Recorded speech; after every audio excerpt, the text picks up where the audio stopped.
interesting, and it's interesting you make that observation, and you are correct. That's the difference between the masculine and the feminine. It's unfair, I guess. The world's not fair, but that's the difference between the masculine and the feminine. Men are respected for going through things and surviving, and women are the complete opposite. They're shamed for going through things and surviving. If you look at women love scars on men for a reason. He's gone through something. They're war wounds. Yeah, men don't want a chick covered in scars. I'll say this right now, that a woman, the more trauma she goes through, the more masculine she naturally becomes. And if you were to give me my ideal woman, I would not want of wanted her to have a hard life and a bunch of trauma. I like the idea of her having a soft feminine life and being a soft person, and I can take care of her and protect her.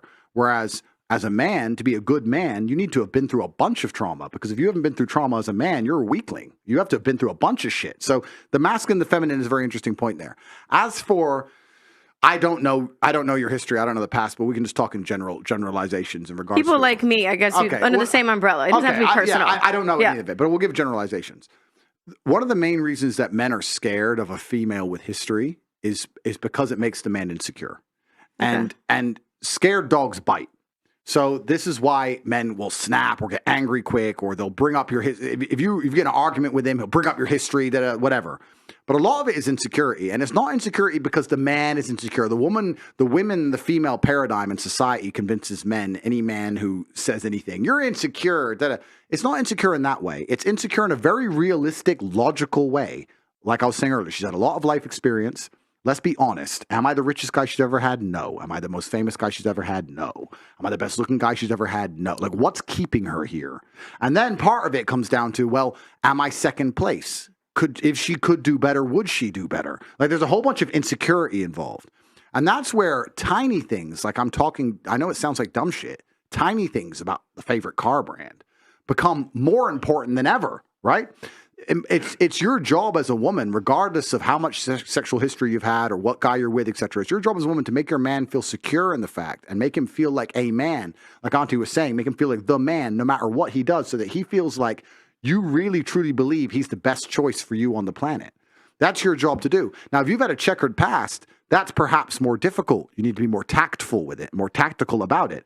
But you have to achieve the same result. You have to do the exact same thing, right? So, yeah, it's easy for me if I get a 21-year-old virgin from some village in Slovakia and I'm multimillionaire Andrew Tate. Of course, it's a very easy, she's never had better. She'll never get better. She's never been anywhere. Boom, boom, easy one, right? But like you said, the world's not so idealistic. The reality is that people have had relationships, et cetera, et cetera. But a man is happiest in the relationship when he feels like man of the house and when he truly feels like you believe he's the best man that you could possibly ever get and have ever gotten. Because a man is jealous. I'll tell you something. I used to say this to girls as like a joke. And I used to say, truth and jest. I used to say, no, but I say it's a joke. So you cheated on me before I met you. And she'd be like, what do you mean? I didn't even know you. It's like, yeah, you that guy before I even knew you. You cheated on me. And they used to laugh, whatever. But that's how men think. That's the male mind. Like, I love you. And you've been by who? But I didn't know you. I don't care if you knew me. You should have waited. What do you mean? But that's the male mind. So he is in competition with all of your exes and all of your lifestyle and all the things you've done permanently. And it's down to you as a woman to sit there and go, how do I make him secure in himself and secure in his masculinity and make him believe that investing in me is still worthwhile because I still truly value him, despite the fact that I could do X, Y, Z. I hope that gives some clarity, but that's the answer. So how do you